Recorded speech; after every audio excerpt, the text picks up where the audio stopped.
Après plusieurs années passées aux côtés des anciens pour l'apprentissage de la médecine traditionnelle, le docteur Joya fait aujourd'hui la fierté de plusieurs personnes à travers la planète. Écoutons-le encore pour d'autres explications. Mesdames et messieurs, bienvenue à Vametra Cameroun. Vametra, c'est l'association pour la valorisation de la médecine traditionnelle au Cameroun. Nous sommes situés à Ndobon, un quartier de Douala, la capitale économique du Cameroun.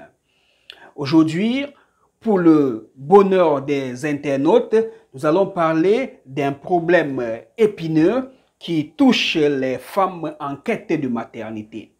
Nous allons parler de l'obstruction des trompes, encore appelée trompe bouchée.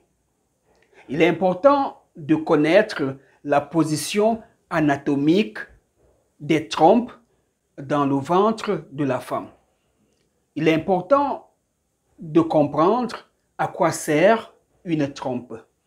Il est aussi important de savoir quelles sont les affections, les pathologies ou encore les maladies qui peuvent attaquer la trompe.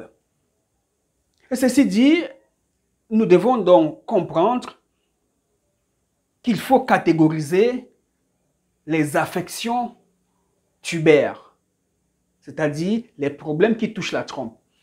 Premièrement, la plus connue, c'est l'obstruction simple des trompes. Les trompes sont bouchées parce qu'il y a des résidus qui obstruent, qui bouchent la trompe. On a l'hydrosalpince qui est plutôt une présence des fluides, des liquides à l'intérieur des trompes. Et ces affections sont souvent causées soit par une infection dans les cas de salpingite chronique qui dégénère en trompe bouchée, soit à cause d'un problème physiologique où la muqueuse qui tapit l'intérieur de la trompe de ce tuyau sécrète un liquide mais n'arrive plus à le résorber, et ce qui crée une accumulation. Voilà pourquoi il n'est pas sage de poncer et enlever cette eau parce que ça va revenir. Nous n'allons pas faire de la science mère de la médecine du traitement. Et je suis sûr que beaucoup de femmes vont dire, docteur, comment faire pour y remédier? Oui, c'est justement de la solution du traitement que nous donnons aux femmes que nous allons parler. Pour celles ou ceux qui ont eu la chance d'avoir nos produits ou de s'abonner à notre page YouTube, allez sur YouTube, tapez Docteur Joya Makorel et toutes les vidéos vont apparaître. Vous allez écouter. Déjà, nous parlons de cet ovule. Oui, cet ovule qui débouche les trompes. Lorsque nous le disons ici, beaucoup sont ahuris. Est-ce que, docteur, on peut déboucher une trompe à l'aide des produits naturels comme votre ovule? Oui, nous avons les preuves. D'accord? Docteur, est-ce que vous avez déjà eu un cas où une femme qui avait les trompes bouchées a suivi votre traitement et est tombée enceinte? Oui, nous avons des preuves. Et docteur, comment est-ce que votre ovule arrive à déboucher les trompes? Et c'est l'occasion pour nous d'expliquer encore et encore notre principe. Anatomiquement, où se trouvent les trompes? Les trompes se trouvent dans la cavité pelvienne, au-dessus de l'utérus, de part et d'autre. Donc, pour accéder aux trompes, il faut passer par le vagin, le col de l'utérus, l'utérus et enfin les trompes. Donc, s'il faut donc nettoyer ces trompes, il va falloir bien passer donc par le vagin. Voilà pourquoi nous avons opté par la méthode de l'ovule. Lorsqu'on dit ovule, on pense au vagin.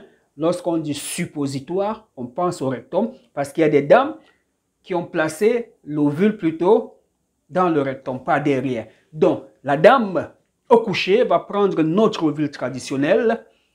Elle va enlever tout le papier plastique que nous emballons avec. Elle va introduire cet ovule dans son vagin. Elle va se coucher et dormir. Le lendemain matin, elle va prendre un autre remède et prélever une poire c'est la pomme, et elle va se purger par voie anale. L'ovule qu'elle a placé à la veille et la poids qu'elle fait ce matin va déclencher des contractions au niveau du bas-ventre. Alors, elle va se sentir mal à l'aise. Elle va faire sa toilette intime pour enlever l'ovule. L'ovule peut ressortir intact ou émietté. Comment est-ce que l'ovule parvient à déboucher la trompe puisqu'on l'a laissé dans le vagin et non dans l'utérus? Ça paraît un peu ambigu, non? Oui, une dame m'a posé cette question. Voilà, vous avez souvent eu l'occasion de faire la cuisine. Lorsque vous découpez les oignons, qu'est-ce qui se passe à vos yeux?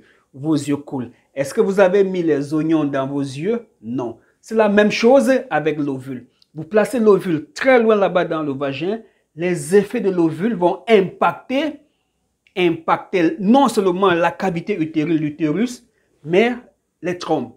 Et va provoquer un étirement de tout ce qui peut bloquer à cet endroit. Voilà pourquoi certaines femmes, après 1, 2, 3 jours, ont des écoulements bizarres. Et c'est de cette manière donc que l'ovule agit au niveau de l'utérus. Et pour accompagner l'ovule, la femme va faire des purges, des lavements. D'accord? Et ce ne sont pas des lavements douloureux, et c'est relaxant et ça met à l'aise. Et après cette étape, cette dame, elle va faire bouillir un remède que nous codons souvent par la lettre A, qu'elle va continuer à boire tiède le matin, à midi, le soir. Elle va avancer comme ça. Et il est important que nous avons une astuce. Nous attendons la fin des règles quand le col s'est ouvert pour faire sortir les menstrues. À la fin des règles, lorsque le col est encore légèrement ouvert, nous profitons pour placer notre ovule. D'accord? L'effet de l'ovule va donc impacter toute cette zone-là. Il était important d'apporter cette précision. Donc, la femme va continuer à faire des poires, à boire un remède, avancer avec ce traitement et vers le 10e jour, elle va stopper cet ensemble de traitements qui est de nature à tout enlever. Et qu'est-ce qu'elle va faire? Si son mari est là, elle va commencer les rapports sexuels vers le 11e jour, tout en buvant plutôt un autre remède qu'elle va utiliser matin, midi, soir. Et ce remède a cette particularité d'apprêter la muqueuse utérine au cas où il y aurait une éventuelle grossesse. N'oubliez pas que la plupart des femmes qui sont restées très longtemps sans accoucher, la plupart des femmes qui stressent pour le bébé, à la période de fécondité, la muqueuse utérine, au lieu de s'épaissir en sang et en hormones progestérone pour attendre le futur bébé qui arrive, sont plutôt minces. Donc, grâce à ce remède que nous appelons remède B, la muqueuse utérine va s'apprêter à attendre un éventuel bébé. Et si ça ne marche pas, alors, à l'arrivée des règles, on retourne au traitement du départ et ainsi de suite. Mesdames et messieurs, voilà de manière succincte comment nous procédons pour déboucher les trompes des dames. Comment nous procédons pour soigner les femmes. Donc, sur ce, je vous dis merci et à bientôt. C'était le docteur.